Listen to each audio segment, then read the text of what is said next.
just to make it legit, I'll recreate the file name so people can see it's not like a pre-prepared file capper. I did it too.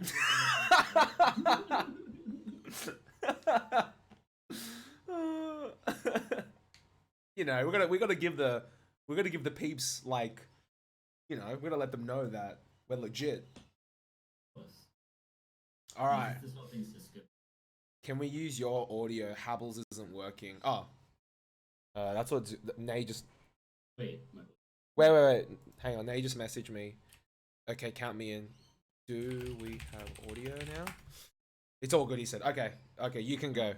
All right. Do you want to count? Yeah. Okay. All right. Yeah, man.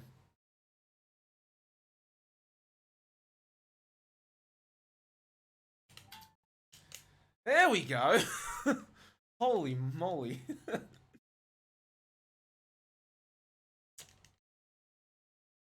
Alrighty, yeah, so shall we introduce ourselves again? Yeah, I'm Habble.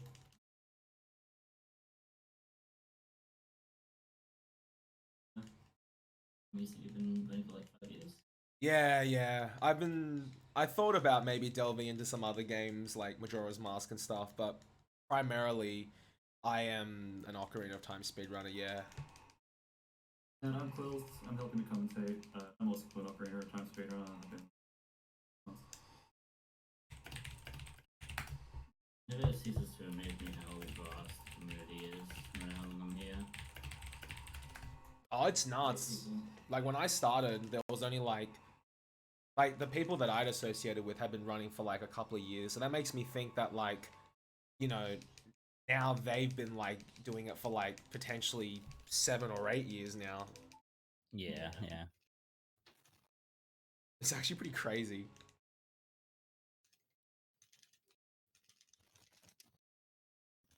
So this is No I Am Wrong. It's a splinter category from what's now known as GSR, which is beating the game without any wrong warping or other manipulation. And over the years that I've been running the game, the definition of what's either manipulation and what's wrong warping has changed like drastically. Like it's pretty insane. Yeah, this game's complex enough where the definitions tend to change depending on how broken you can make everything.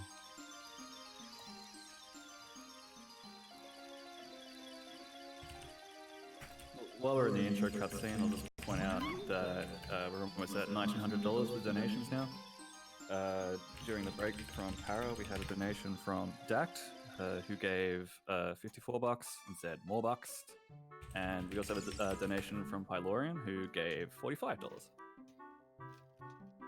Thanks, guys. For anyone who isn't aware, we are doing a relief stream, raising money for the Red Cross, help out with the firefighters because of the crazy bushfires that have been going through Australia lately. So, shouts to the Red Cross and shouts to all the firefighters.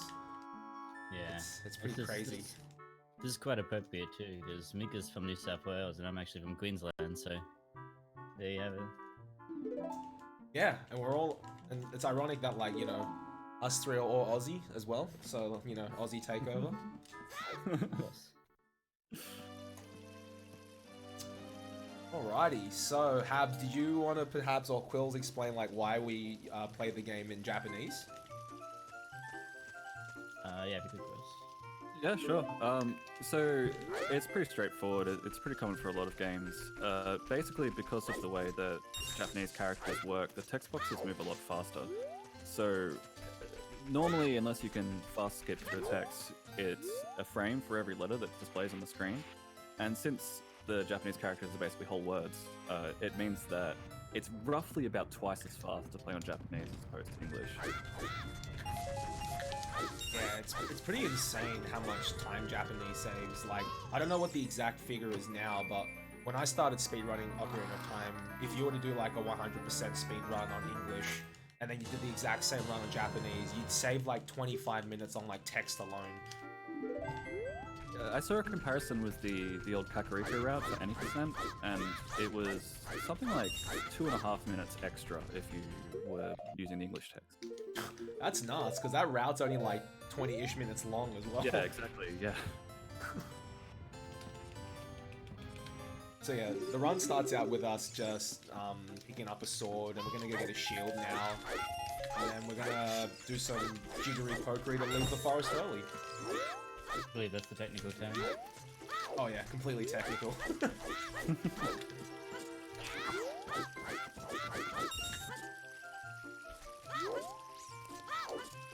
So this is basically the first trick in the run. It's called bridge clip. By doing a frame perfect jump slash as you jump off the fence, you can clip through the bottom of the bridge, which lets you get that blue rupee early.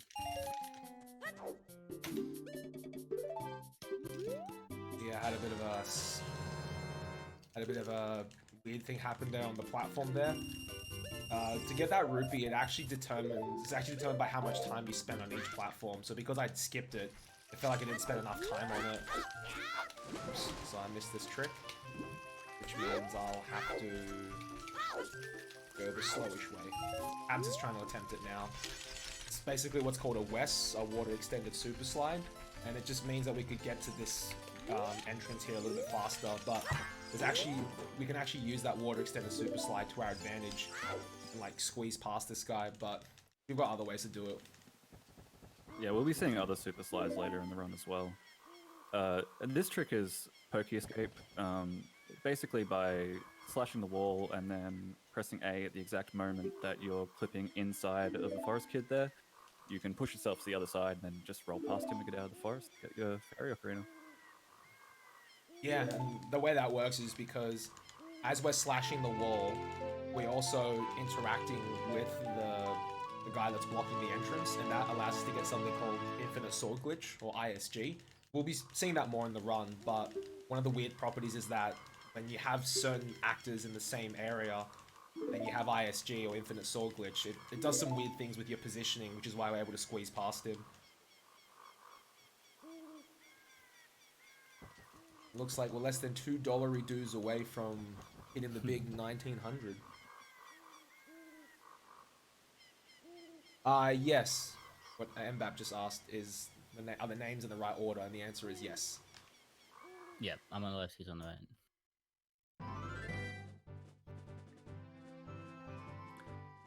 So there's another water extended super slide coming up. This one will allow them to skip past the owl who normally tries to talk to you. Just because, I mean, it acts like you're standing still when you're actually sliding as far as the owl's concerned. Saves precious seconds. Yeah, so when we do the water extended super slide, as Quill said, it will allow us to skip this owl that's right above Kakariko. And because Link's kind of in like a busy state when he's doing it, NPCs can't interact with him. He just kind of goes, alright, bye. Just kind of ignores you. It's very handy. Owl is quite annoying. It's Yeah, weird that the same really premise not. doesn't work with Gerudo guards. Could you imagine if they did? That would be amazing. That would be pretty great. Oh, it'd be so poggers if it worked.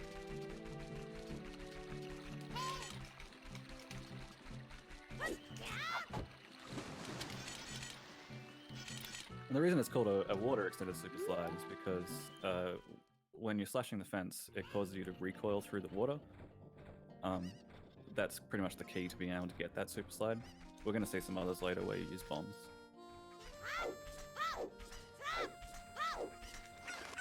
So now that we're inside Kakariko, one of the items that we'll need in the rest of this run is a bottle. This category, as Quills and Habble mentioned earlier, it got a bit of a revision because of like a discussion over the definition of what it means to do a wrong walk.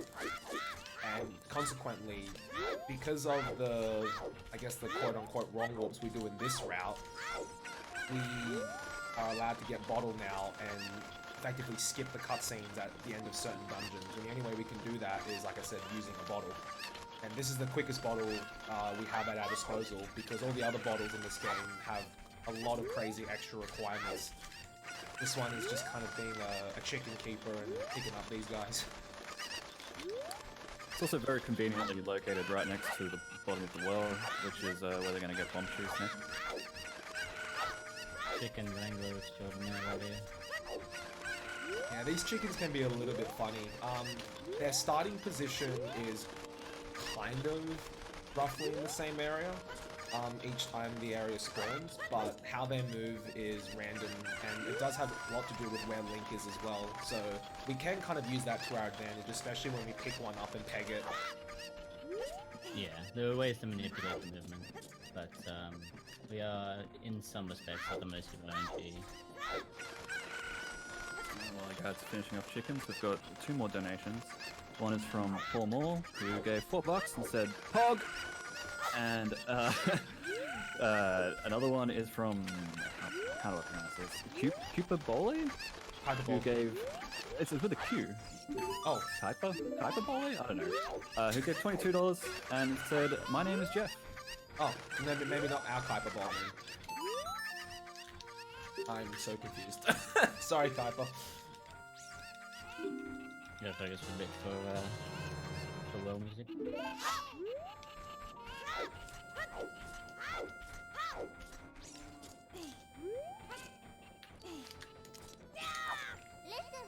Alright, so now I'm entering the well, and I'm using a trick called Navi Dive.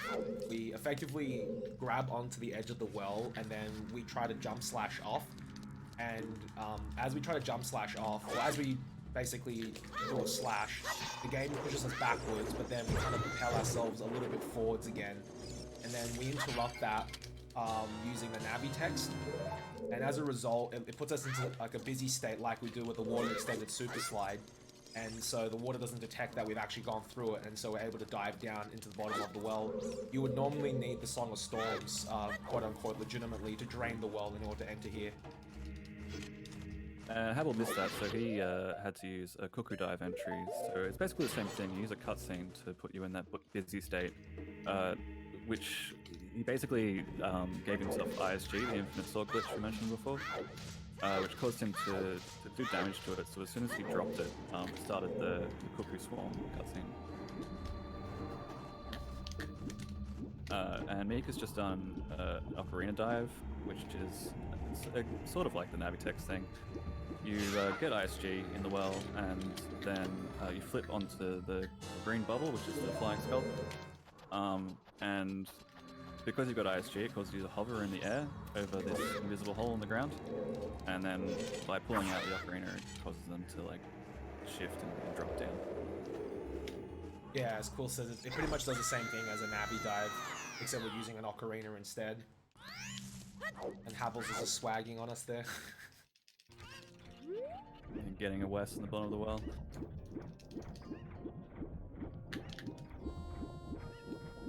Okay, so now that we've got the bomb shoes, I'm now exiting the well, and we're going to head over to Hyrule Castle, because the next thing we'll need to do is get Zelda's Lullaby for some other segments later on in the run.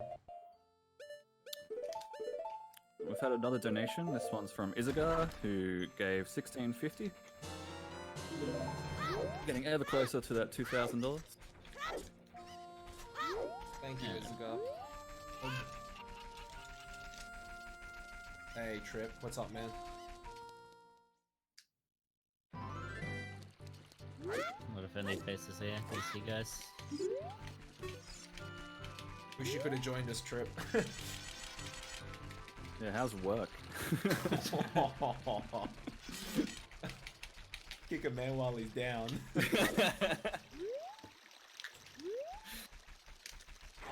It's gonna be like, fuck you guys. Now this next trick's pretty interesting. It's known as Schrodinger's chain, basically referring to the fact that the drawbridge is sort of loaded and unloaded at the same time. By not looking at the drawbridge as they walk towards it, basically the chains stay in exactly the state that they were the last time you looked at it, so you're able to hop onto the chains and then look at the drawbridge, which causes it to load to where it should be, which snaps you to the top. And those stall children can really mess up whether or not you look at the bridge or not and load it at the right time. So I think what Habs is trying to do is just kind of get out of their way. That was scary.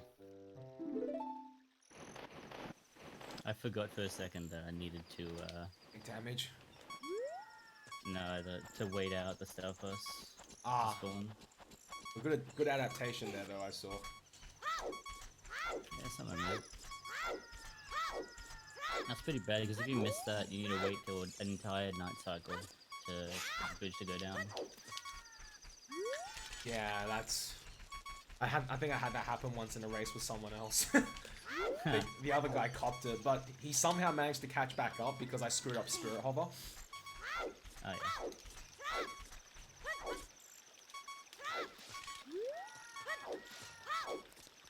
Trip isn't working today. Why couldn't you join us then, Trip? Yeah, what? Habble just failed another way of skipping the owl. It's quite an annoying trick, that one. Despite its seemingly innocent appearance, it loses 16 seconds. Which in this category, once you get a good time, is a lot more than it seems. I just did a damage boost up to this section. I normally do a different way of getting up onto that ledge with a damage boost, but I just played it super safe there. What you're effectively doing is using the explosion to push you like a tiny bit forward, and then you're jump slashing at a certain time, which gives you that little bit of extra height to be able to get onto that ledge to get into the crawl space. Otherwise, you'll need to wake up Talon and move the boxes into position. Interestingly though, when you're doing this guard section, if you get caught and they throw you back outside, the game assumes that you've had to move Talon and move the boxes into place, so the boxes are conveniently like in position for you ready to climb up and get back in the crawl space. Good when the game makes assumptions like that.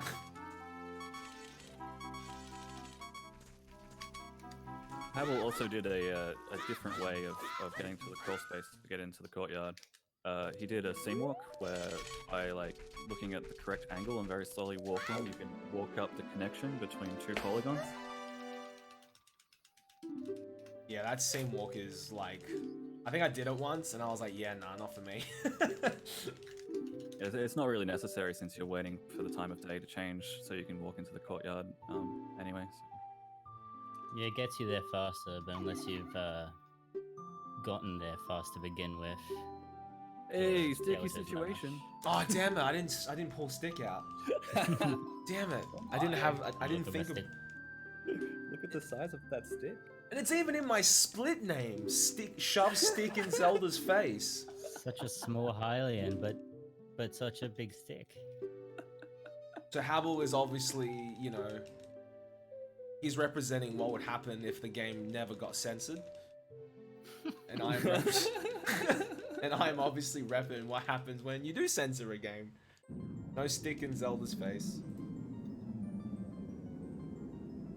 Alright, well now we're just stuck watching this cutscene, so I may as well read this other donation, which is from Jordan Duck, who gave $54. So we're very close to $2,000 now. Yo, yeah, we're almost there. Well, thank you so much, Jordan. I know Jordan personally. Thanks a lot, man. Really appreciate it. Damn. And yeah, big shout outs once again to everyone who's watching the stream.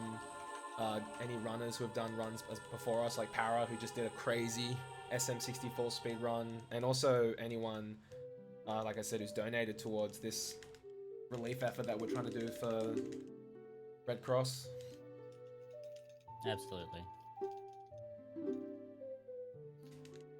I was thinking about an event, some kind of event like this a few days before Yeah, right. I read We were about the literally news. talking about raising money for this. Yeah, and then someone does it, I'm like, oh, well, perfect. Yeah, exactly. I'm glad that people had the opportunity to be a part of this. Yo, but Wills, Habs, and now Trips in chat. We're doing a 4-way race next year at ASM.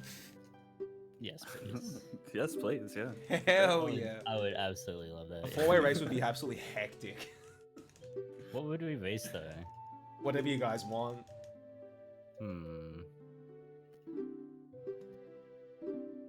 Just not like all dungeons or something. Max percent. Let's go.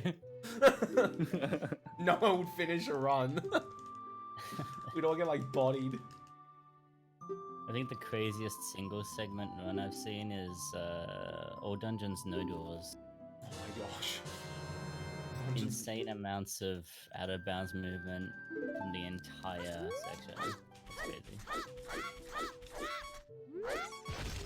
Spirit, that's what I was thinking, nice. Spirit thought for the tech team. Yeah. 4-bay, 4-way. Oh my gosh, 4-bay. I mean, we have all done that category, right? I think maybe except Trip. So here, they made sure to take damage before they arrived here, so that they would be able to very precisely blow themselves up and die at the same time as they entered the cutscene, to be able to skip the cutscene where you learn Zelda's Lullaby. Yeah, it basically means we don't have to watch that cutscene, and we conveniently get the song as well. Yeah, very conveniently, you get given items at the start of the cutscene, so you don't actually have to watch them. Yeah, frame 1. Frame 1. We could submit 4-bay. That would be interesting. That's pretty ironic, actually, because if by chance you were given the song on frame 2, you wouldn't be able to die on the same frame. Oh, that's a good point, eh? 1 frame is the difference between so much time save. It's crazy. Tons of stuff in this game just seem to fit into place. Like this, like speaking of the devil, right here. Alright, we're coming up on the door of time skip now. I might be a little bit behind you guys actually since I'm watching on the stream. Basically there's a very narrow little gap that the developers sort of accidentally left in on the edge of the door. So by like getting a very precise angle, they're sort of just able to squeeze through it and put it through the door. Thus skipping an enormous amount of the game. Yeah, when like OOT speedrunning was kind of in its infancy, probably one of the biggest sequence breaks was this one right here. Being able to skip having to do any of the child dungeons and just go straight to adult was like huge. I wish I was a fly on the wall when all that was new. Now we got all this new stuff that's even now just being discovered.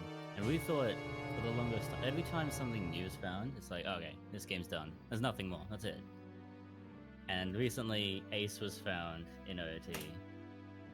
Yeah, for anyone wondering, ACE stands for Arbitrary Code Injection, which effectively allows us to write code into the game as we play it. And that's pretty much like the pinnacle of like, in terms of glitch finding, what we want to do. Be able to have like almost absolute control over the game and its code. If anyone in the stream wants to watch a good example of ACE or ACI, just look up Castlevania Symphony of the Night speedruns and you'll see exactly what happens. You do a few things that make no sense and all of a sudden you're in the credits. Oh, I didn't know that could be aced actually. Yeah, Symphony of the Night, the any percent run I'm pretty sure is an ace. It's like 9 minutes or something crazy. That's such a good game too. Yeah. It's I'm very most familiar common in with, 2D games. Yeah, I'm most familiar with Super Mario World's Ace, where they rewrite code in order to do something like playing Pong, for example. I'm pretty sure there's a task that does that. I remember puts it that into was practice. nuts. Yeah, they did that at GDQ once. That was amazing. I think the OG Pokemons are a really good example of arbitrary code execution as well. It's Yeah, those also ones are like amazing. Zelda 1, Link to the Past, Link's Awakening. I think they all have arbitrary code execution. Yeah, and Habble, based on what you said earlier about like, you know, when we find something we're like, oh, we probably won't find anything. In the last 5 years I've learned like we're always finding new stuff. I'm still under the impression that we've just only scratched the surface with OOT. Like I still think there's so much more we can find. I hope so. This game's just the game that keeps on giving, man. Alright. So many variety, so much, it's difficult to get bored of it for sure. You find yourself continually coming back, no matter what other speed games you play. At least in my experience. Yeah. We've got some more donations. Ooh. So we hit 2K a little while ago when Paul Moore gave $11. Instead, 2K Pog. Yeah. We also have Louis Xiao. I'm sorry if I'm butchering your names. Who gave $100. Awesome. Oh, was that from Lewis? Yes, who Oh, said, thank you so much, Lewis. good luck all, and good on all you guys to come up with a relief fund. And thank you guys for donating, it's awesome. And we also have another $50 from Anonymous, who said, thanks to the runners and everyone who made this possible. Yeah. Oh, thank you, Lou. Lou's one of my other IRL mates as well, so big shout outs to anyone from my DDR crew as well. I tweeted it out and looks like they're coming out in full force. But no, it's interesting what you said, Habble. I think that's the big reason why I managed to stick to OOT for like 5 years, because I think you'll find it as well, Quills, as you go along with the game, that once you get bored of a category, you just learn another one, and then by the time you've cycled through all the categories, you come back to like your original one and go, I can improve this. Yeah. You find yourself branching out eventually, not because you're bored of the category you're doing, but because this game has a tendency to interest you just passively, because there's so much going on. Yeah, like I can't see myself not, like I don't do speedruns every day anymore, but I can't not see myself playing OOT for like a week.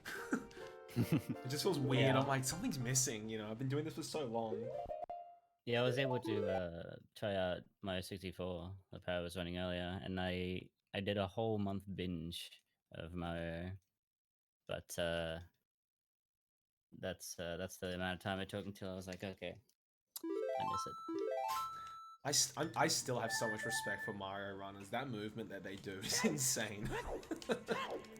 It was really interesting feeling the difference of what that kind of intensity felt like too. 'cause Yeah, there's it's various all different movement. types of speedruns. Yeah, Quiz designed it himself too. Just here, after seeing this cutscene, they saved and quit so they'd be able to get back out through the other side of the door. It doesn't look like it, but the door's actually still there. You can't see it till you walk closer, so it's just fastest to just reload the game to be able to get to the other side of the door. And conveniently, when we save and reset, it puts us in the Temple of Time because we're not in a dungeon. If you're in a dungeon and you save and reset, it puts you at the start of the dungeon. But if you're in the overworld and you're Adult Link, it puts you back in the Temple of Time. And if you're Child Link, it puts you back in Link's house. Which is not good for us. No, not now. Oh, that would have been tragic. Can you imagine if saving still as adult made you go into Kokiri? Oh my goodness. That'd ruin so many things.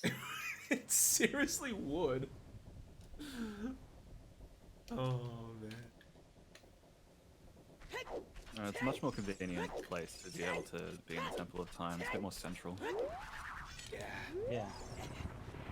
Wow. That's another good example of one of those coincidences, actually. If your save warp happened to put you in the Master Sword instead of the entrance, you would never be able to leave. That's true, actually. Unless you had a warp song, but in which case you'd be screwed at the beginning when you do dodge skip. Yeah, I'm telling you, man, everything just magically works out for this game. It's a miracle. Alright, so here I'm just going through the Dampe race to get the hook shot. Dampe is just one massive troll. It's where he pegs these flames is random.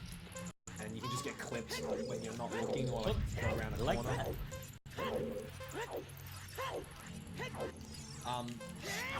The best race, the best Dampe time you can get is a 45, but the way you have to start the race is extremely precise. For most RTA, like speedruns, like what Habs and I are doing now, the best Dampe time you can get is a 46. I've only gotten 46 like twice, and it hasn't happened again. But generally, if you get a 47, it's considered a really good Dampe race. Like your movement was crisp, and he wasn't a troll. Getting a 46 is incredible, man. I would rarely see that. It was like, Yeah, I've only ever gotten 47 ones. yeah, when I got the 46, I was like, wait, what? It finally happened, and then I've never done it again. Did you record that? Yeah, I did. I'll link the clip to you guys Oh, nice. sometime. Cool. My reaction was just like, oh my goodness, I did it! So after getting the hook shot, they're going to void out so that they can respawn back at the start of the Dampe race, so they'll be able to go to the graveyard quicker, because they're going to Shadow Temple next. This next trick, yeah. I still don't understand the mechanics of why this works, but I'm glad it does work. Yeah, I don't really understand how shot jumps work either.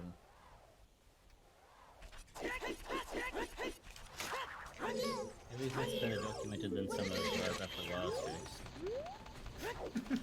Oh, shots fired. Trip's gonna be like, I'm out.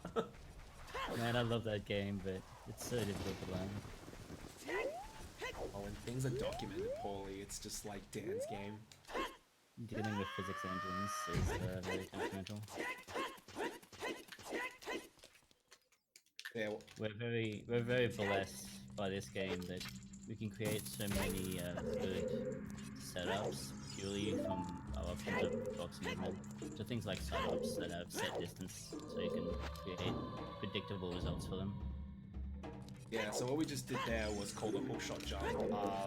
Like I said, I don't understand the crazy specifics of why it works the way it does, but it effectively just enables us to get a lot of vertical height, and then we just prop ourselves onto the seam and walk over to the Shadow Temple entrance. Normally there's a stone wall blocking our way to going into Shadow Temple, and the only way to open it is to light all the torches with like Din's fire or fire arrows. But because of the way we go to the entrance, the door doesn't actually have time to load. So it just means that we're able to just hit the entrance without ever having to open the door.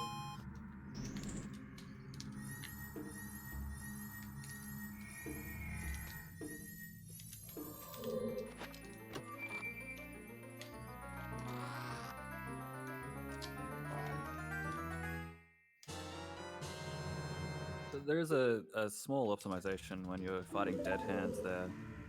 By doing like a set amount of damage, which is equivalent to like one jump slash and one regular slash, dead hand will then turn around, and if you time it right, you can do a jump slash from behind and hit them again, and it stops him from jumping back into the ground and needing to be brought up again. So you can do it in one cycle instead of two. Yeah, I got a bit trolled there. I mistimed the jump slash, so I only got the one hit in.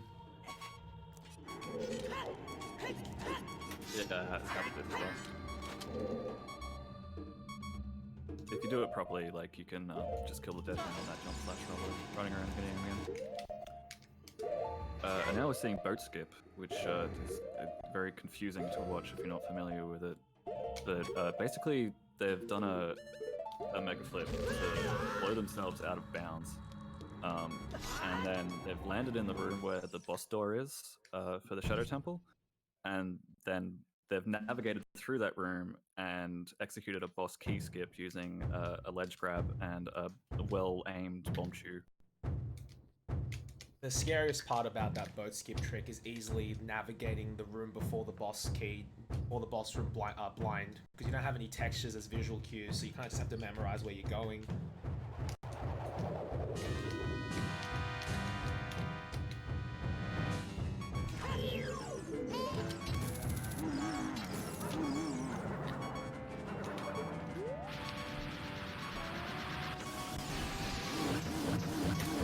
And the reason it's a scary section is because there's actually parts of that room where you can actually void if you fall down. And if you fall down and void, you lose health, and because of the way we entered that area, it actually puts us back up in the hover boots room, so it would waste a lot of time and also waste some explosives. But it looks like both Habs and I got it successfully. We did different setups to get to the door, but it effectively did the same thing. Did you use a Decanut, Habble? I looked away for a second. Yeah, I did. What? Oh, you mean Habs? Yeah. Hog. Yeah, I used the nut setup. It was scary because I'm down at you though. On this Bongo Bongo fight, they're using the infinite sword glitch again. I don't know if we actually explained what it is. You interrupt the slashing animation on the sword, and it stays like permanently in a state as if it's being slashed. So that's why they're able to just stand still and kill Bongo Bongo using their sword while it's sheathed on their back. Also, Habble did a dupe there where he duped over the deck of nuts to give himself another bottle. It's something that I normally try to do as well, except I've had so many Yeah. bad experiences in the last week that I'm just kind of like, nope, screw it, I'm not gonna bother. Yeah, it's kind of easy to mess up if you're not used to it. Yeah. Yeah, just lately I've just been getting like super trolled by it for whatever reason. So we just saw MikamiHero do a cutscene skip to avoid watching the Shadow Medallion cutscene. It's kind of complicated to explain. I mean, I guess the basic gist of it is that they land in the Blue Warp by using their bottle as an ocarina. It's a trick called Ocarina Items. This is why they had to catch the bugs that was in their hand. And then they run off to take damage on the ground off the drum, so they die at the exact same moment that they would be warped away into the cutscene. So it kind of functions like a wrong warp, which I guess that's what you were talking about before when you deal with the definitions changing. Yeah.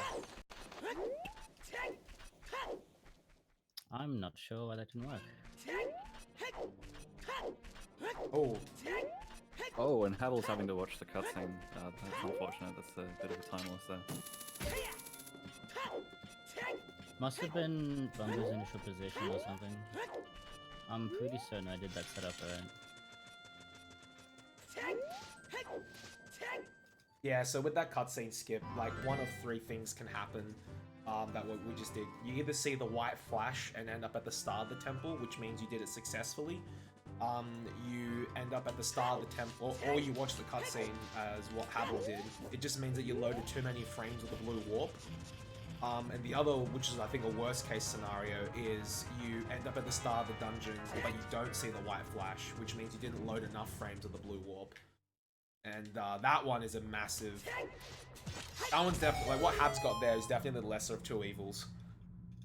Yeah, I'll take what I can get. Yeah, at least you still got the medallion. Yeah.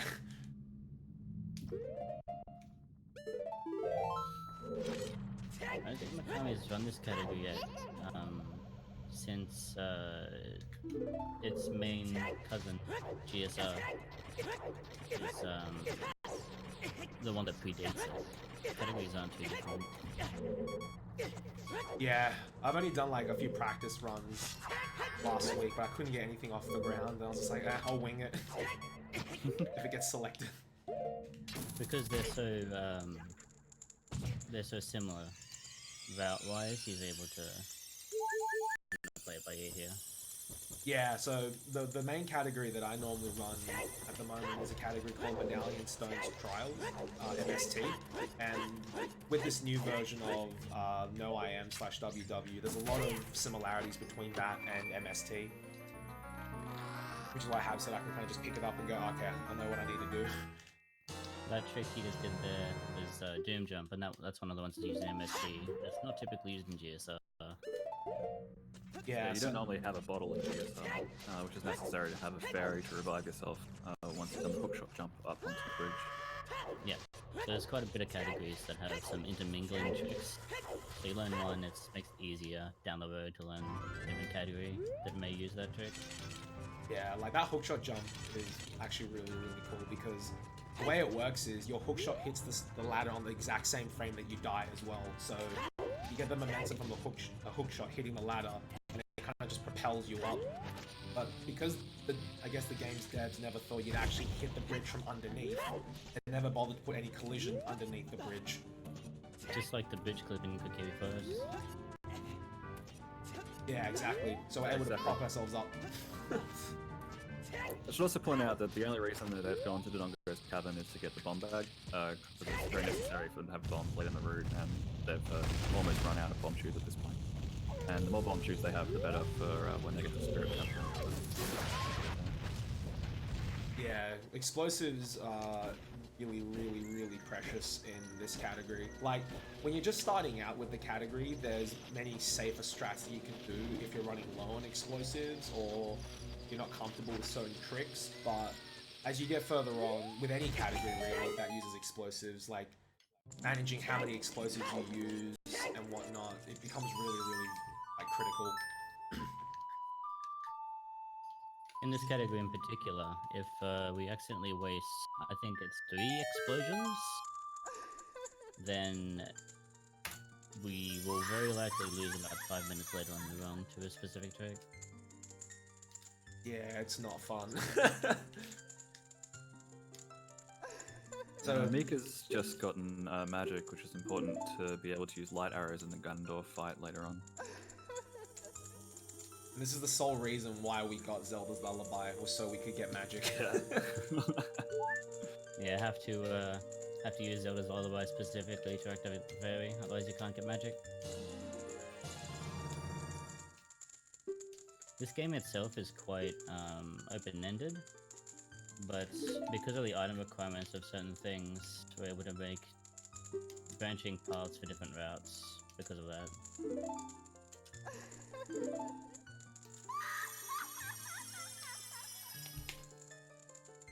Oh, Habble struggling with the worst ledge in the game. I hate that ledge so For much. some reason, it just doesn't work like a normal ledge, and sometimes you just don't jump. My arch enemy ledge, yeah. So dance game. Comes only by Kakiri Forest Sign.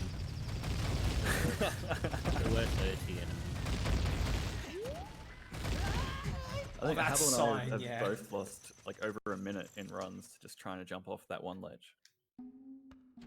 Yeah, it's a pretty dance game.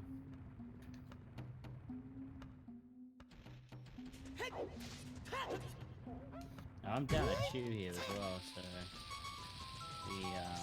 the skip is more difficult for me, especially if I am feeling on drums as well.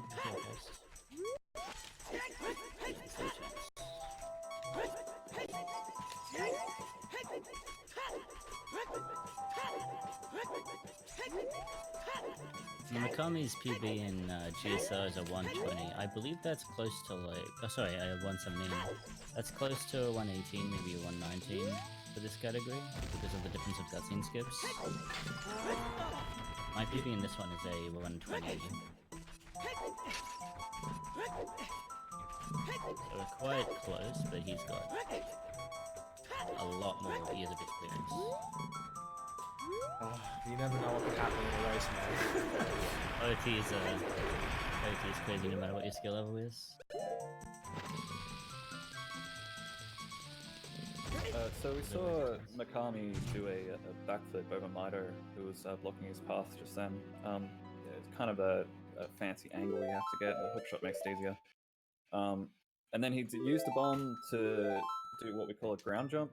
It's a weird glitch which lets you just jump straight up in the air, so you just climb up and skip all the moblins there. And then he skipped the Minuet of Forest cutscene by dying with bomb exactly as he entered the cutscene trigger. And now he's back at the Temple of Time. Yeah, because the next destination we want to go is Spirit Temple, and as Izagar in chat said, there's a trick coming up called Spirit Hover, which in essence makes or breaks runs in this category. Yeah, I've been running GSR for about a month now, which is basically the same category as this, except without the medallion cutscene skip, and I still haven't bothered to start doing Spirit Hovers in runs, because, like, I mean, there's so many other tricks that you have to get right, and that one's just, like, so much harder. Yeah, especially when you're getting used to the consistency of everything else. I only started doing Spirit Hovers after sub 130 myself. It's really stressful as a beginner, and It really is stressful. It never really stops being that, especially once you're trying to do it fast. It never stops being stressful, I can tell you that right now.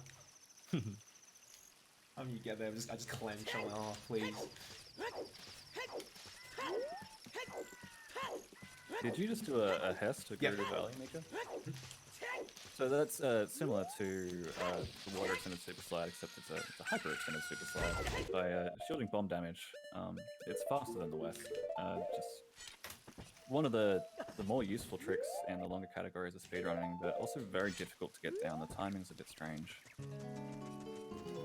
Yeah, Hess is one of those tricks that it can get, like as Quill said, it can just be really, really finicky to time. And there'll be some days where like your Hess timing is just like on point, and then other times where it just, some nights I just can't get a single Hess going. And you also just did a mega side hop to jump across the broken bridge as well. Yeah. Putting on the hover boots to just get pushed just enough to get across there, which is very convenient. There's also another trick you can do here that can get you past the gate to go to the Haunted Wasteland. I normally do it in my, I guess, when I'm going for like full PB attempts, but it makes your explosive count quite tight. That for the sake of a marathon, I'm just playing it safe by getting caught by the guard and doing it the way that we used to do it for this category. So this is the traditional gate skip where you purposefully get caught, and then just with some clever movement and the use of hover boots, we're able to actually skip past the gate and not have to do the mini quest of saving all the carpenters and whatnot. It looks like your stream's frozen, Mika, for some reason. Is it? Yeah, it's frozen on the prison cell. Oh, I know what's happening. Ahead, Kappa. Oh, hang on one sec. Hang on. I know what's going on. No, you just keep going, Habs. My capture card's frozen again. Oh, that sucks. This has happened a couple of times now. It's really, really annoying. God, I hope that doesn't happen on PB pace. I don't know what's been going on with my capture card lately. Oh, this is really, really annoying. Sorry, guys. Let me just try to fix this. I mean, I'm okay with it. We just saw Habble, Yeah, I'm just like, I don't mind. I'll just pull on ahead. It's scary that I might not actually catch up here. Oh, I know you probably will. I just don't know what's like. My capture card's been having this issue for a while now. So Habble's just on a regular super slide, which he failed a couple times before, which is why he had to reset to get his bomb count back. It's the same speed as a hyper-extended super slide, except you can't steer it. But he's managed to do an extended super slide out of it, which is slower, but has conserved some of his momentum to push him into the Gerudo Valley loading trigger. Alright, I should be live now. I should be back now.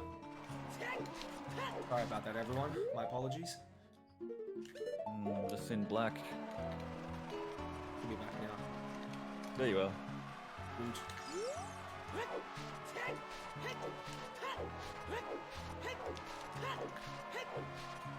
I actually was doing a wasteland test as well, but then I got distracted with my stream dying, and I overturned. I'm like, oh crap. I'm like, well. I'm pretty sure Speed Hub is impossible for me now. Well, I mean, not entirely. It's not gonna be pretty. Oh, for the most part, the capture card's actually really, really good. It's just, for some reason lately, I don't know why my one's been freezing on me every now and again. As Bill said, I legitimately hope it never happens on PB pace. I get a feeling it could maybe be a driver issue, like I haven't updated the drivers for the capture card in a while. Might just do that and see if it helps, but if that doesn't fix it, then I might have to look at alternatives. I hope not, because the capture card that I use, I think, do you guys use it, the LGX? I use a data card. I use what are the GS USB 2? GV. You can't go wrong with them. Yeah. It could be So that as Habble's well. actually going for the gate skip that Mika was talking about before.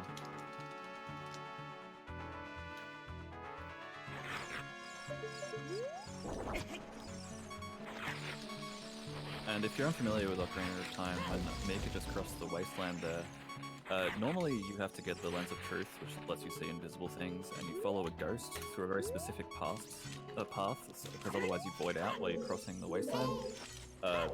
But instead, like, we've all had to memorize the path that the ghost takes, and we just walk through it instead.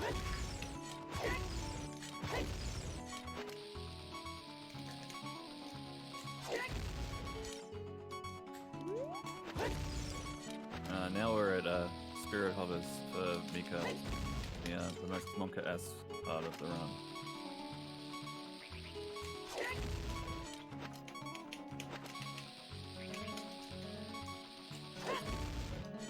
So this is why they needed to try and conserve as many bomb trees as possible, because you don't have to wait for the timer on the bomb and time it as perfectly. You also got the Gwei hover, that's pretty sick, man. Yeah, man. I've been going that for a while, just, I was trying to save as much time as possible in this category in MST. I was like, I should probably learn how to do the Gwei. I'm just gonna play this safe and go through the entryway on the gauntlet side.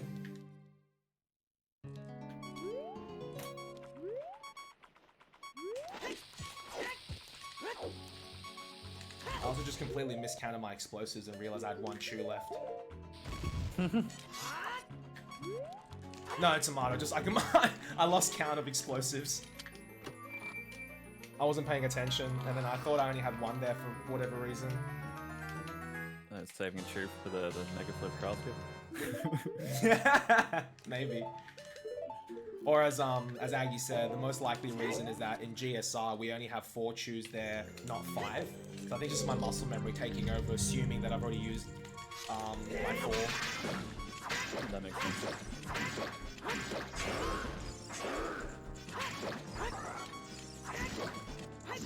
That's Spirit Holder gun. Now these Iron Knuckles can be like ridiculously scary because they hit you for 4 hearts. And if you get, and as you can see, both Habble and I only have 3 hearts. So needless to say, it's not an ideal scenario if they clip you. I'm also just taking a safe route and farming for some bombs here, even though there is a way we can get bombs like relatively quick without having to hit those armors. I just want to play it a little bit safe. Oh yeah, with Skipper, what counts there? The jump slash is actually very, very lenient.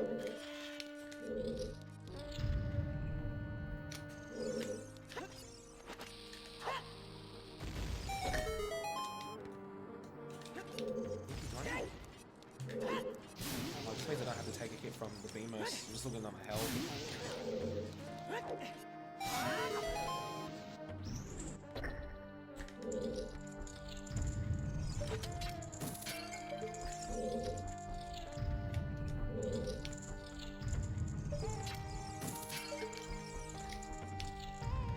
Habble, watching carefully for the Gways because they can interrupt you during this, which is pretty devastating.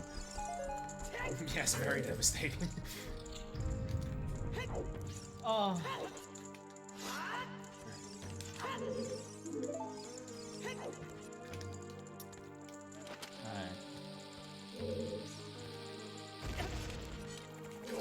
Oh, I just saw that. Yeah. That looks like I had the distance, so I don't know what happened. Bad luck, Habs. No bomb drops either.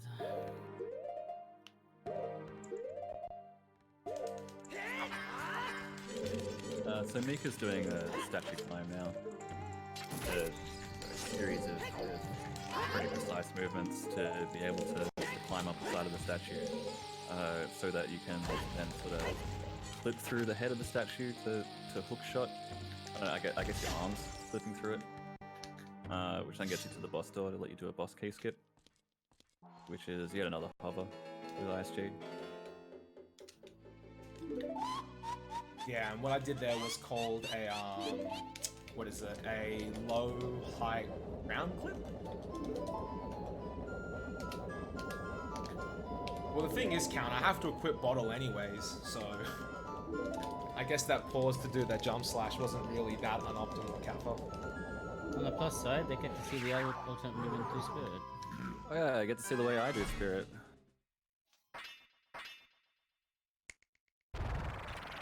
Yeah, I always pause in that jump slash with no shield.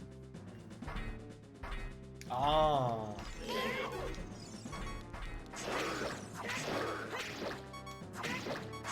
Like, I wish I knew. I don't think I would hook shot extension. What I do, like, is I have my middle finger on hook shot and I have my index finger on A, and then I kind of roll my finger between A and hook shot. It doesn't work all the time, but I've gotten down the timing quite well, such that it guarantees like the extension. It just takes a bit to get used to. Unless you're using an N64 controller, you might have to change the fingering a little bit.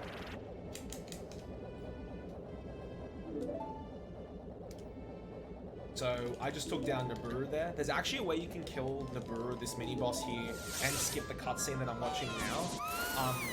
But it's about an 18-second time save, but if you die against Naburu, it's like about 6 minutes time loss. I pretty much end up where Habble is right now, at the start of the dungeon, and have to go through the way he's going through, if I died there.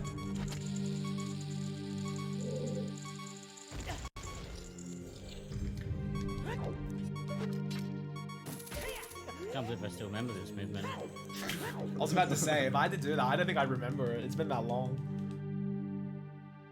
Good on you for remembering it. It's amazing how much muscle memory takes over, hey?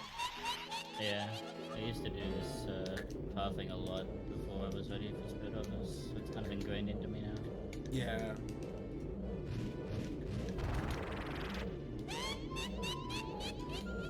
So Mikami's doing the twin rover fight now, which has a considerable amount of RNG involved. You can manipulate it slightly, so you can use the hook shot to like change the position, but it's still a lot of luck that's involved. Yeah, these witches can be like Omega Troll. I forgot that I had Ocarina, so I put the bugs on that. Okay, I guess we're gonna Ocarina. Alright. Good muscle memory. Optimizations, Kappa. Oh, Habble, heads up. If you're going that way, you won't be able to get ISG off the Triforce. That's alright. I usually skip ISG anyway. Okay. I'm in for statue climb. Yeah.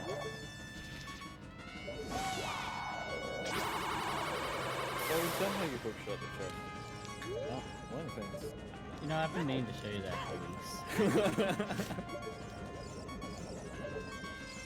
Actually, I should link you the my old EB for GSR.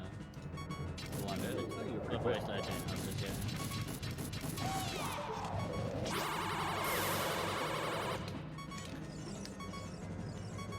Yeah, one of the great things about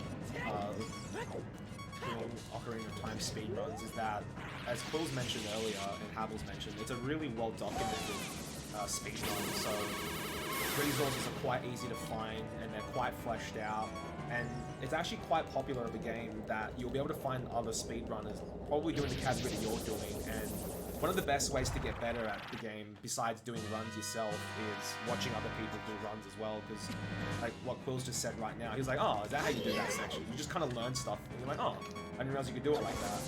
Oh yeah, absolutely. The Ocarina of Time community is 100% the thing that drew me into speedrunning this game. Like, I mean, Ocarina itself is absolutely amazing with a huge number of glitches and tricks in it, but the community is fantastic. Yeah, everyone's like really helpful.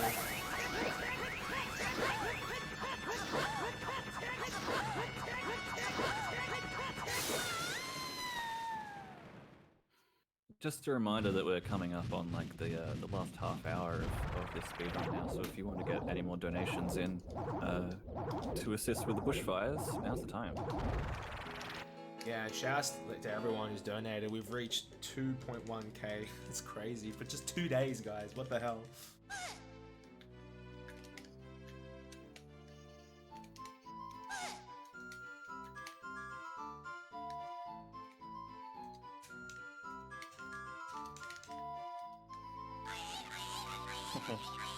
There's a guy pointing out that Habble just skipped fighting the Iron Knuckle, which is a pretty smart strat to play in a marathon, because, like, as Mika was saying before, the Iron Knuckles hit you for more health than you have, so if you do accidentally screw that up, then you have to run through the entire Spirit Temple again.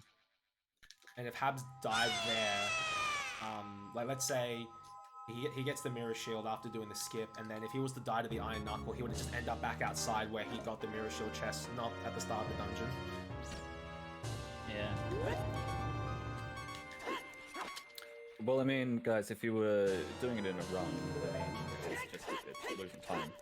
But, like, for marathon safety, it does make sense.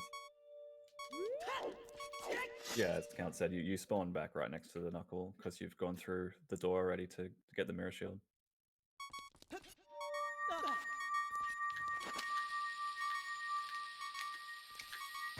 Mika doing the Spirit Medallion cutscene skip now. Very similar to the last one, except they take damage with a bomb. I don't even know if this setup that I do nowadays is like the most optimal, but it's the only one that I know.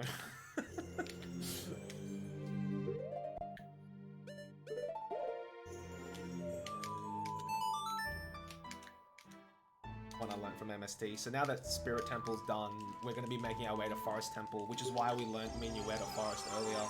We're not actually going to be completing the Forest Temple. We're just going in there to get the fairy bow.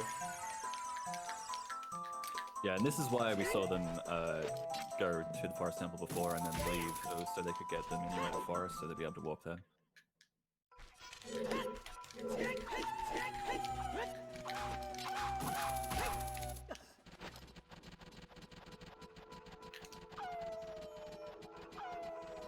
So with Forest Temple, there's actually nothing that's like crazy, like glitch heavy. There's a few things that are quite questionable, but a lot of it just comes down to movement. It's ironic because like Deku Tree and Forest Temple, like two forest-based dungeons, are like the most technical when it comes to like movement. I think the reason it's because, I guess chronologically, Deku Tree is the first dungeon you do as Child Link, and Forest Temple is the one you do as Adult Link, so you don't really have much in the ways of items. It's probably like, well, it just comes down to just your movement. Interestingly enough, there's a way of getting to each of these temples as child only as well, in Forest. Yeah, do a run like that. Do you hover in to get into the forest as a child? Yeah, just to hovers up. You know what Count said, it's basically just avoid the bonk 2019. So true. Oh, Stoutfo was my least favorite enemy in any OOT category. Mega trolls. Yeah, absolutely. We also have another donation. This is from Pat Bainton, who gave $22 and said, Mika, Habble, why'd you bot me, guys? I thought we were friends. What happened to we're bros for life? Let's go to Jimmy John's. Thanks, Trip. Just I wish you could have joined us.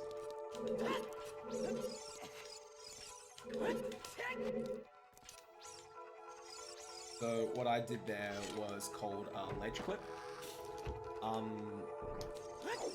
When you roll off certain ledges and they have a wall behind it, on the first frame when you grab the ledge as if he was gonna fall, if you press target on that exact frame when he grabs the ledge, Link will actually clip like inside the ledge. And it's allowed us to skip like so many crazy things in this game.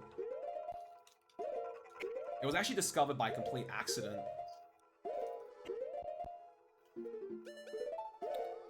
Mika going for a damage boost now to skip needing an extra key.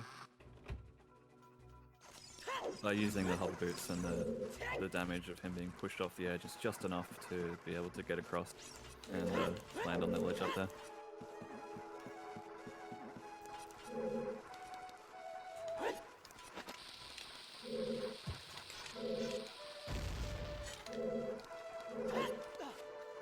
So by doing that movement there with the side hop, side roll again, it guarantees that when I climb the second ladder, I have the perfect angle to backwalk and backflip over to the next ledge, which is what I just did there. Then by using ground jumps like they did when they were in Sacred Meadow before, they're able to climb up on top of the blocks by just standing in the corner there and executing ground jump. It's funny how that doesn't crush you. It does if you do it in other angles. Like I tried doing it in Masterclass from a different position and it made me void out. Oh, interesting. Then, yeah, there's oddities between different versions, eh? Oh yeah, definitely. Playing randomizers with Master Quest Dungeons and stuff, I tend to run into some of the weirder things that can happen. Oh, that's I another also thing. did. Oh, sorry, go. Randos. Yeah. So yeah, Mika did impossible jump before. So once you were standing on top of the block, getting hitting a certain angle and rolling around the corner, you can just manage to grab the ledge and pull yourself up, so you don't have to push any of the blocks. Which is very fortunate because we did have to push the blocks to actually getting strength upgrade at a lot of extra times. And with that roll there, when a lot of new runners are picking up this game, the one thing I tell them is to actually roll earlier than you think you have to. Because a lot of runners tend to try roll late, and then because they're already off the block, they have like zero momentum. But when That was my problem at first as well. Yeah. But then if you roll early-ish, you're still on the block, so it kind of gives you like a little bit of an extra boost. So I'm doing a bit of a strange setup for cutscene skip here. Found by Habble's trolling. Yeah, there's a few different ways of doing it. I seem to have this strange history where I have some strats that are strange than the norm, I guess you could say.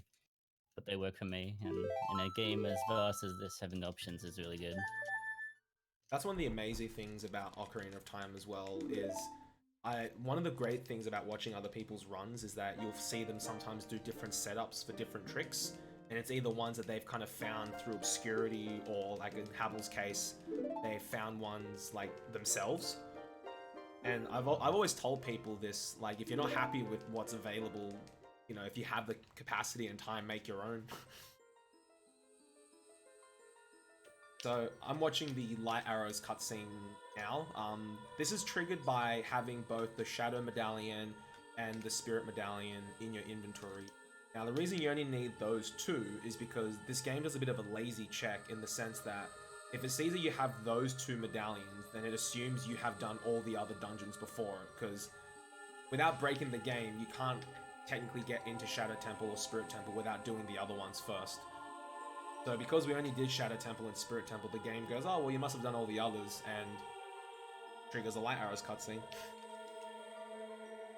Yeah, it's very convenient that they programmed it that way, letting us do a quite significant sequence breaks. You Yeah, better me trip them mashing both A and B. Nice. Good job, Habs. About time I remembered that. Unfortunately, this cutscene's like crazy long. Yeah, one of the longest in the game. When I first started speedrunning this game, I was watching a speedrunner do No I Am at the time. It was like, you know, GSR. And it got to Light Arrow's cutscene, and he was like, alright, time for the long-ass cutscene. And I thought LAX stood for long-ass cutscene for like the longest time. And I kept saying it in like people's streams. And then someone's like, why do you keep saying that? I'm like, isn't that what LAX stands for? They go, no, it's Light Arrow's cutscene. I was like, oh, I feel like an idiot now. Road trip. I mashed both A and B, and it got it by 0.7. There you go. Oh, I felt like such an idiot when I got told it meant Light Arrow's cutscene. I was like, cool, long-ass cutscene. Hell yeah. Shit, I should have known. I was like, hey, that's not my fault that abbreviations are the same. Well, to be How long- fair, how long- it's probably a better name for it. How long did that continue till you realized? Oh, like at least a month. That sounds like me, yeah. And then I was in the stream of like the person who first said it. Oh, right. And he's like, oh, Mika, why do you keep saying that? I'm like, isn't that what it is? He's like, no, it's actually Light Arrows. I was like, oh. Whoop. And he just lost it. Like, he just started laughing like so hard. He's like, I'm so sorry for like debating you. I'm like, screw you, man.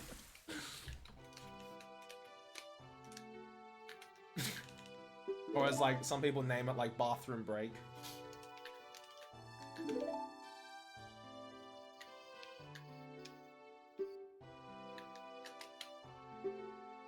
Ah, smart. I should have done that, Habs.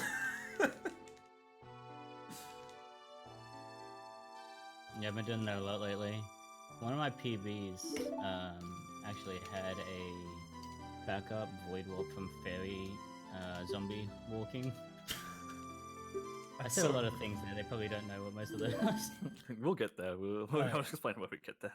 That's Yeah, so if pog. if I get Bedrock RNG, you're in for a fun time.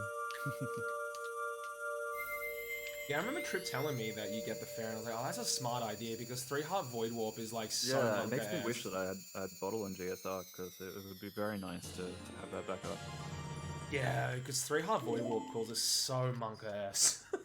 It really is, yeah. You got one shot.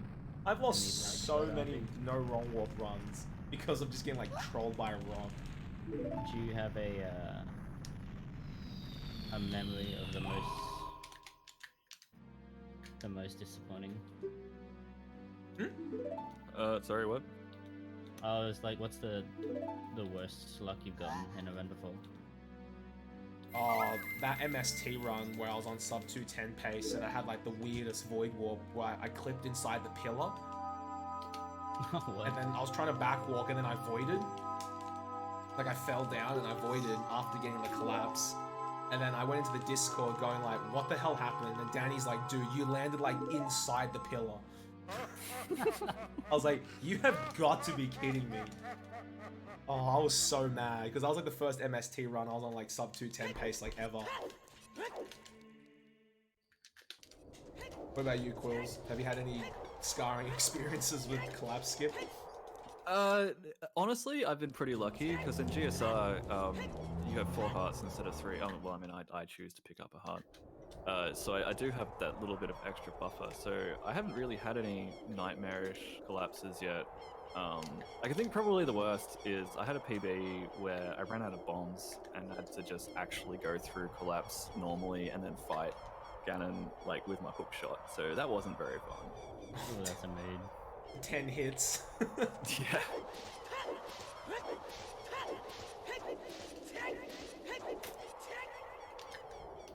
It's 30 rallies Oh, of that's tennis. Yeah, Trip's definitely had the worst luck out of all of us. Yeah, he wins. Yeah, let's face it. Seriously, playing tennis with Ganondorf is like playing against Federer. You just lose. I just wish every time he made a hit, he screamed like Serena Williams. I think that'd be an improvement. Maria Sharapova for days, Capital. Big, put her in faster quest. Just like with the light arrow cutscene before, you only need the Spirit and Shadow Medallion for the Rainbow Bridge to spawn, even though it's the Rainbow Bridge, which would imply that you need all the medallions and all of the sages to be doing their thing. No, you just need Shadow and Spirit. Whoa! That's the most I've ever seen VC lag in my life. Do you see that? Yeah, I saw that, Habs. What the hell?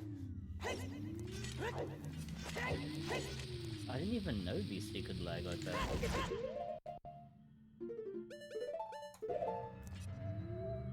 Yeah, VC has its moments, I swear. Oops. Let's see if I can go this by 0.7. Butchered my equips there, but whatevs. Yeah, Mika just skipped having to do the trials in Ganon's tower with that what was it, like a mega flip holocron? I'll make a side off, yeah, that one. Yeah. There are other ways to do it where, like with the boss key skips, where you hover up into that same section. So, well, I guess it's just like a spot where you're able to enter the loading zone. Never really looked into that much.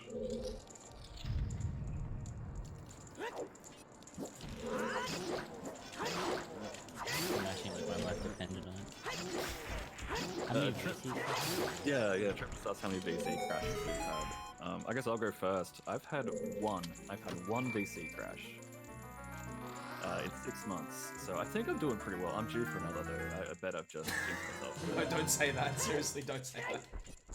I've had quite a few, but not in regularly or recently. I think the most jarring one was in Collapse. Instead of double loading the room, it accidentally triple loaded the room. Oh. And that's after like successfully void warping and thinking it was free and I could PB. And then the PC crashed. I was devastated.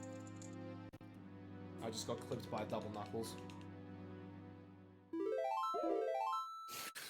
Whoops. VC Oh, Crash. ouch, I just saw that. I've had 3. 2 in the two in the Kakiri Forest shop, and 1 in Lake Hylia when I was farming bombs in Hundo Glitchless. What, you've had 3 in like 5 years? Yep. I've Wow. been very lucky. Ironically, 2 of them happened in the same year. The Deku shop one. I was like, alright, time to... I'm like, let's continue this run, then brrrr, I'm like, oh, okay. We should probably explain what a VC crash even is actually while we're here. We'll go for a Habble. So the game on Virtual Console when it was released, it doesn't have the proper memory buffer in the way it's coded, and just that is enough to confuse the game where it crashes at certain points. Sometimes randomly, sometimes because of certain things that happen, but it's not something that's within your control. It either happens or it doesn't. Yeah, they're very rare, but if you're speedrunning a game every day, especially longer category, you're definitely going to run into them. I can't explain why Trips had more than 15, though. That's absurd. 15? That is crazy! Well, most of them at the shop with Shield Trip. I know you had that one that was really weird in with the rupee, just inside Forest. I'd never seen that one before.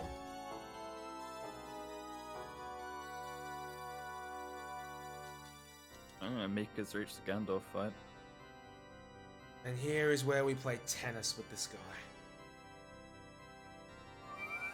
And this was the entire reason for getting the bow, the light arrows, and magic earlier. And Zelda's in- lullaby. Yeah. It all Get leads him, up to Serena. this. Get him.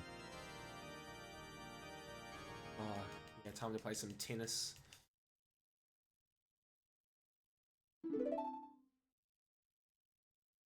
But the one good thing about running No I Am is that we actually have a bottle in this route. And the bottle has an obscenely wide hit arc. It's actually better to use the bottle in this fight than the sword when you're reflecting Ganondorf's shot. That's why like GSR is like super scary, because you've only got the sword, and if you miss a slash, it's like a rip.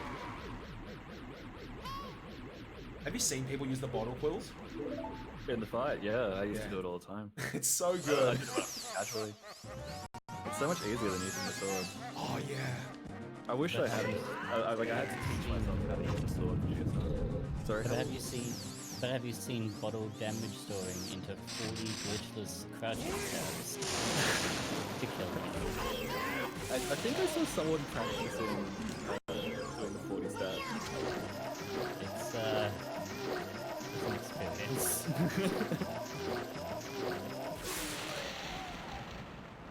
And that single light arrow shot that Mika just did, that's all we needed those items for, just one shot.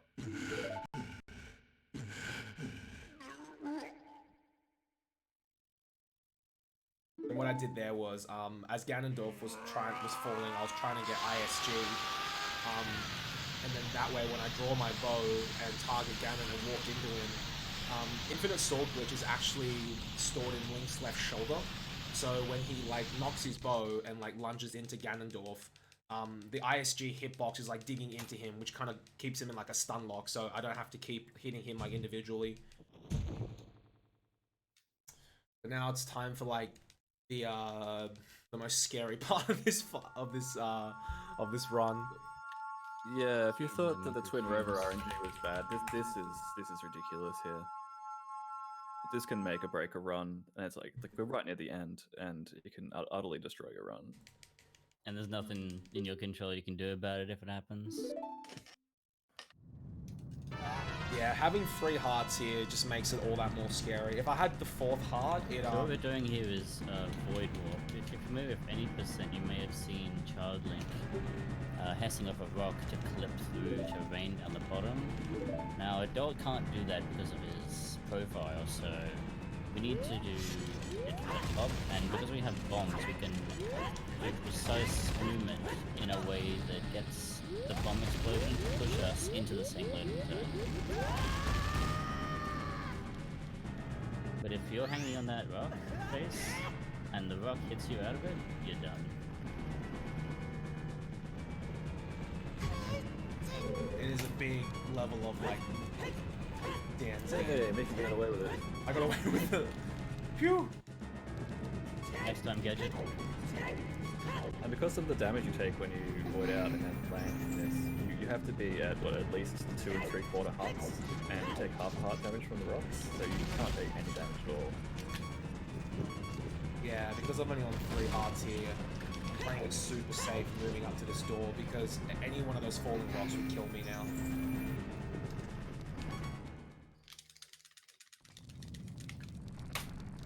Yeah, phew, Blue, absolutely. Like I've said before, I've lost many runs to Void Warp. I've got right to the end and I'm like, yeah, we're getting... No, never mind. I see the rock and I'm like, yeah, this ain't fun. But yeah, so now I'm coming on to the last bit of the run. This is actually really interesting where the tower's collapsing here because the tower can actually... It collapses in a bit of a random way in that it can sometimes lag more or lag less. You'd probably be thinking, oh, what's the big deal? I've actually been in a race with someone with the same category, and I was like a little bit ahead, but then we both got to the collapse scene, what I'm watching now, and because I got a really laggy collapse cutscene and he got a very, very flowy one, he actually pulled ahead, and I couldn't do anything about it. It lags from the amount of rocks which spawn during the collapsing animation, right? Yeah. It's more significant on N64. You can sort of see, like, it immediately starts to lag as soon as rocks spawn.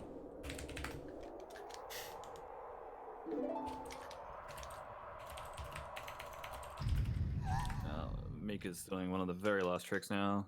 I guess it is the last trick.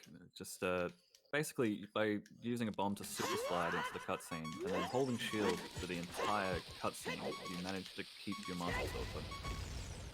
Whereas normally Ganon's supposed to knock the sword away from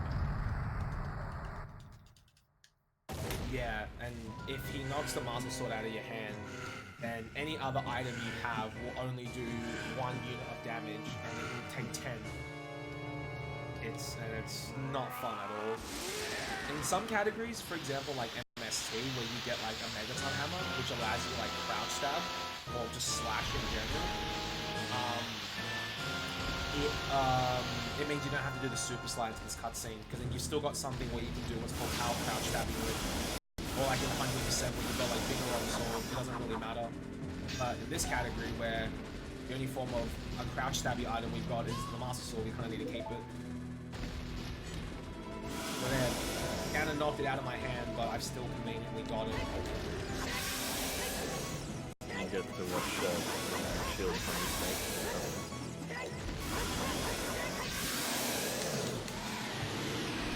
Now, it's never really over till it's over, because I've died in this cutscene. I've died in this fight before in like a marathon run. Oh, it's so monk ass. I've died to Ganon on PvP. It's a rite of passage at this point. It's like, when you get to that stage, like your heart's already ready. You know you've got it in the bag, and you've got to use one last few, and you can still We're now at end. Yeah. Imagine how Hundo run is here, man. Oh, yeah. Being a Hundo run. I'm playing this super safe as well. Reminds me of Tails run.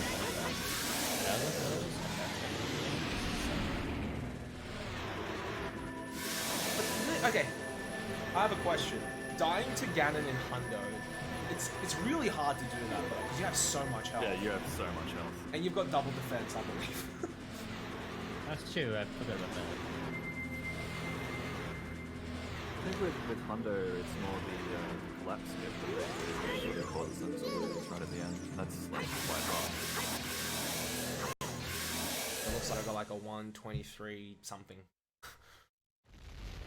Yeah, that's a pretty damn good time For a while, yeah. The Habble's almost towards the end as well. He's just getting through the Ganondorf fight. GG, Mika. Thank you guys. But I'll chill. I'll still chill here until Habs is done. It's a shame about Spirit Hover, but it seems like you caught up pretty quick though. Like Yeah, the rest was alright. Yeah, I had a really bad early game though. I can't remember why, but I know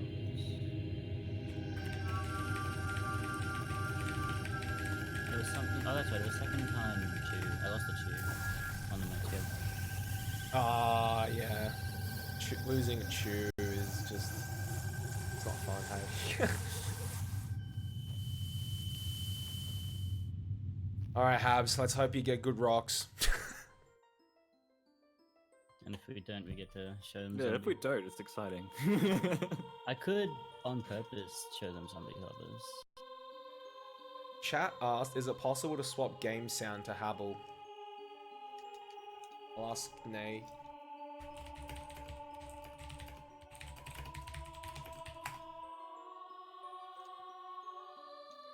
Ah. Isn't it weird? That's weird. Oh, okay. I guess we're showing the thing. Because I got completely rock rolled. Oh, no way! What? It's catching up now. Oh, no fucking way.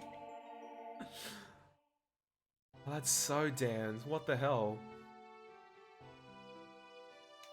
I guess while you're doing this, I'll take my opportunity to send a donation in since I haven't done that yet. A reminder to everybody else that you can still donate. Yep, still got a couple of minutes left. That's odd that sound isn't working. It seems to be okay on my end.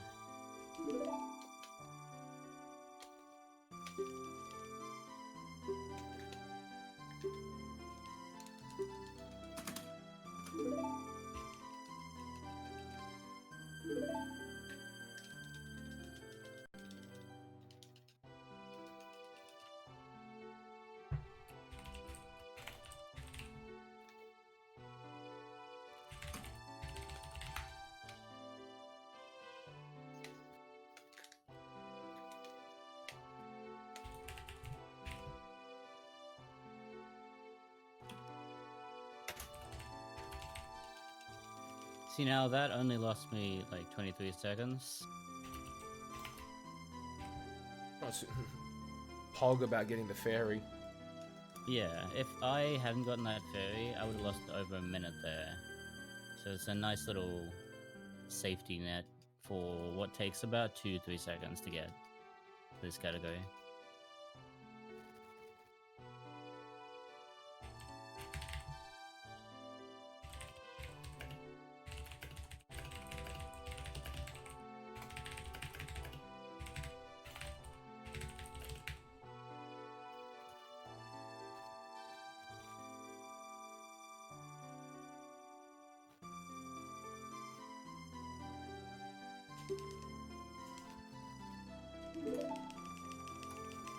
Just as a reminder, you guys have about 2 minutes to get your donations in.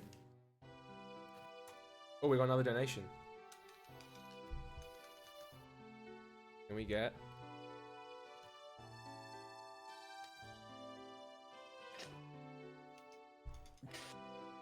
So we have a donation from me.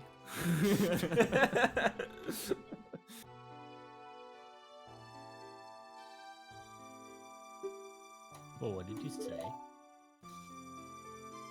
What did I say? I had no How comment. will I know? Ah. We also have a donation from MikamiHero. Says, "Let's go, fam! We're doing awesome. Shout outs to the firefighters." We also have a donation from Fire Striker, who gave $6. Thanks, Fire. Yeah, thanks everyone. Wait, before Habble and I started our race, I think we were below 1.9k, weren't we? Yes. Holy moly. Yeah, it was 1.8, I believe. That's nuts. Yeah, fair call to you guys. You've done well. Yeah, For a huge- wonderful- huge shout outs to ASM for putting this on. It's Yeah, for a great wonderful cause. cause, yeah. Yeah. And if you guys are interested in more events that ASM do, we have 2 annual events at the moment. One that's held in July, called just ASM, and then the year. So next year will be ASM 2020. if you want to come catch everyone live, we'll be. I think we're still at Uni SA for 2 days, and then AvCon at the Adelaide Convention Center for another 2 days, sometime in July. And then the second event we have is at PAX Oz at the end of the year. And hoping to, you know, Trip and I did a race last year, hoping that I can get you boys down there as well for a race. Yeah, That'd be great. Yeah, I really want to make it to ASM 2020 this year. It sort of depends on my situation with my family and stuff there. Yeah. Yeah, ASM's a really, really chill event.